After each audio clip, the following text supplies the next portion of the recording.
Hi everyone! Welcome to Mystic Queen PH. At ito ay isa na namang love reading, energy check-in, you and your person. So this is a general reading, just take what resonates, okay? If you're interested in private readings, meron tayong link sa description at sa pinned comment kung gusto nyong magpabook for a private reading. Okay, so pwede ring mag-reversal yung roles, no? Magpalit-palit ng roles. Just take whatever resonates. Tingnan natin kung ano yung mga sign, zodiac sign na maaring maka-resonate dito. So like a confirmation na this reading is for you. So this can be your sign or yung person that you're dealing with. Gemini. Okay, Gemini, Sun, Moon, Rising, Venus. We have Cancer, Sun, Moon, Rising, Venus. And Sagittarius, Sun, Moon, Rising, Venus. Okay, Gemini, Cancer, at Sagittarius. But of course, kung wala rin naman yung sign nyo rito, that's fine. It's okay. As long as makaka-resonate kayo. This reading is for you. So, tinan natin muna ang energies ng past. Recent past ito ha.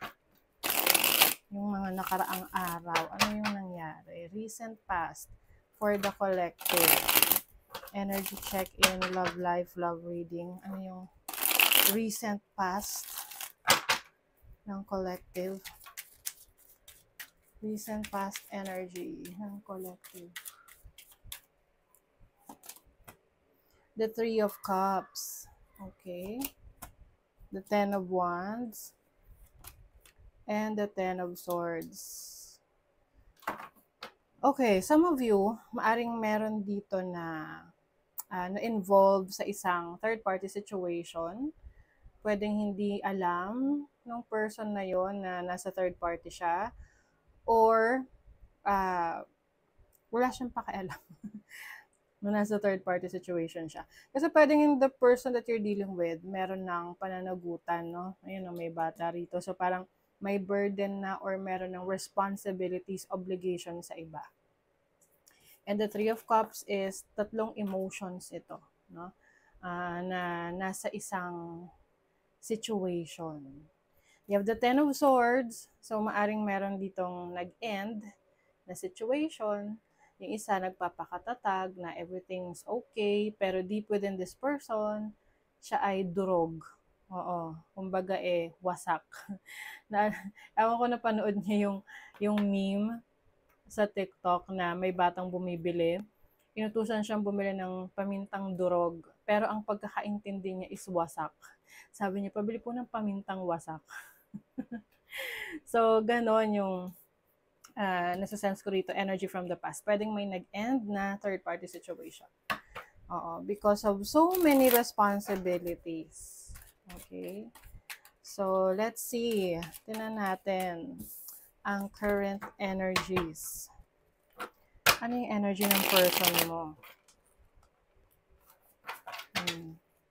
Current energies mo. Okay. Ano na yung current energies ng situation ng collective? Are you happy? Are you doing well? Are you moving on? Let's see. Judgment. Oh, may nagbabago. Transformation. Ito yung nare-realize mo yung mga bagay, situation sa relationship ninyo na alam mong hindi nakakabuti na for you, hindi nakakabuti para sa kanya. What else? Two of Wands. Decision making. So, siguro yung iba sa inyo ngayon, nagsisimula na. No? You are starting all over again. You are trying to move on, to move forward. Hindi madali kasi maaring iba sa inyo, talagang naging mahirap yung pinagdaanan nyo. Pwedeng yung iba nalulong pa sa addiction, pag-inom ng alak, ganyan, or bisyo. So, let's see what else. Current situation.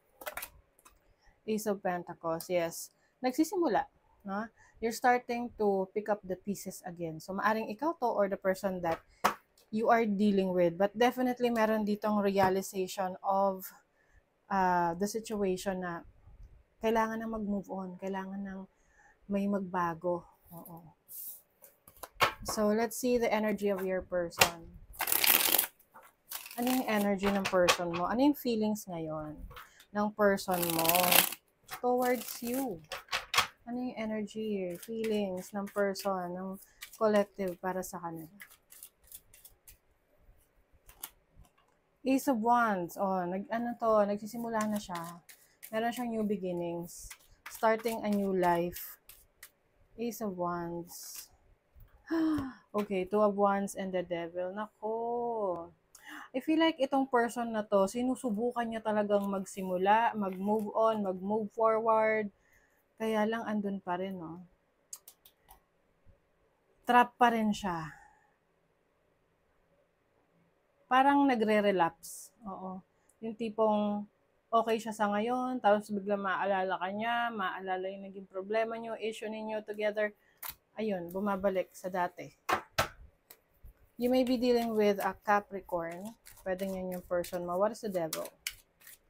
Ito yung tipong nagpapakita ng na masaya siya. Parang yung sinabi ko sa inyo kanina, na pinapakita na masaya siya, okay lang siya, pero deep within wasak. Oo, or durog. What is the Devil? The Queen of Pentacles. I think, dinidistract niya yung sarili niya sa trabaho, sa career niya, sa pagpapaunlad ng kanyang sarili. Pero deep within this person, nahirapan siyang makamove on. Oo. Kumbaga, nandun pa rin yung longingness niya sa'yo. Siguro parang na-realize nyo na hindi magiging successful yung connection, yung relationship nyo dahil nasa third party situation kayo. Pero itong person na to, tinatry naman niya na umiwas na, pero nandun pa rin yung longingness. Pwedeng nami-miss ka pa. So let's see your energy. Ano yung feelings mo towards this person? Page of Pentacles. Naku, parang inaalam mo pa kung ano nangyayari sa kanya. Ikaw rin, trap ka rin. Pero, alam mo kung ano yung best para sa'yo. Alam mo kung ano yung dapat gawin. Ito yung tipong kaya mong turuan yung sarili mo na ito yung gawin, kung ano yung tama, kung ano yung makakabuti para sa inyong dalawa. But at the same time, nandun ka pa rin sa situation na hindi mo pa rin kayang mag-move on. Pareho kayong hindi maka-move on. You still have, parang may natitira pa rin sa yung pag-asa na baka sakali maging maayos kayo in the future.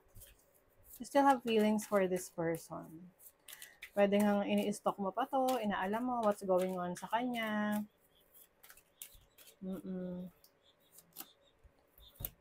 Ten of Wands. So, yung iba sa inyo kayo yung merong obligasyon, responsibilities. Pwede may mga anak na kayo, may family na kayo. Tingnan natin kung ano yung mutual feelings ninyo. Ano yung mutual feelings ninyo sa isa't isa? Isabihin pareho nyo nararamdaman for each other. Ano yung mutual feelings? Mutual feelings for each other. Three of Pentacles, Ace of Cups. Alam nyo, parang gusto nyo magkaayos kayo. Gusto nyo pareho magkabalikan. Magsimula muli o ayusin. Kasi Three of Pentacles is like coordination, collaboration, working together, and Ace of Cups is, andun pa yung love. Parang magsimula muli. Kung ano man yung naging problema, gusto nyo na pwedeng kalimutan na lang or just parang lessons learned, charge to experience, and start all over again. Kaya pala hindi kayo para makamove on. No? Five of Cups, nanghihinayang kayo. Regrets to Nanghihinayang kayo sa mga bagay na sana ipinagsamahan nyo pang dalawa. Pero ito kasi yung feeling na meron pa kayong pag-asa. So pwedeng pareho pa kayo umaasa. Confused. Kahit pareho kayo umaasa, confused pa rin kayo. Death card, endings, transformation. Oh my God. Alam niyo maraming hindi sumasang-ayon sa relationship ninyo. Parang against all odds, oo. hindi nyo, parang nahihirapan kayo na tanggapin yung ending ng relationship ninyo. Andun pa rin yung fire. Nandun pa rin yung init. Okay, now, let's see kung ano yung gusto niyang sabihin. Ano yung gusto niyang sabihin ng person mo sa'yo? Ano yung nararamdaman niya? Ano ito yung mga saloobin niya? Ano yung gusto niyang sabihin ng person ng collective? We are coming into you. Diba? Gusto nga na makipagbalikan. Alam mo, kapag nakikita mo yung 11-11, naiisip ka niya. Hindi pa, wala Parang walang mag-move on, ganon. Don't judge this, just surrender. I know it's triggering, but from a higher perspective, it's clearing energy and bringing us closer together. Alam mo yung feeling na, ay yung situation na nagpapalamig lang kayo. Alam mo yun? Kasi pwedeng naging mahirap yung situation nyo, lalo na third party situation, magulo, complicated. Hindi nyo na kinaya i-handle yung relationship. Kumbaga parang nagpahinga, nag-break. But I feel like pareho kayo gumagawa ng paraan na maayos, na magkabalikan. Oh my God, karmic ties. We have a past life connection. Memories are surfacing either consciously or subconsciously. Oh my God, may past life energy kayo ng person mo. Siguro yung iba, nung nakilala nyo tong person na to, nung nagkakilala kayo, parang ang gaan lang ng feelings nyo sa isa't isa. Parang pakiramdam nyo, kilala nyo na yung isa't isa. Oo. I want to know everything about you, but I hold myself back from asking. I am afraid I'll get in too deep. Someone is holding back. Yung person mo nag-hold back pa. Para kasi alam mo yung feeling na bitin siya sa relationship ninyo. Kasi ito supposedly na a long-term relationship na kung saan mas makikilala nyo pa yung isa't isa. Diba? My inner child was wounded when my parents couldn't respond to me in the way I needed them to. I am reacting from that wound. So, maaring merong abandonment issues itong person mo na pwedeng maraming mga factors affecting your person. Pwede kasi itong person na to siya yung meron ng responsibilities, meron na siyang family, or meron siyang sabit, ganyan.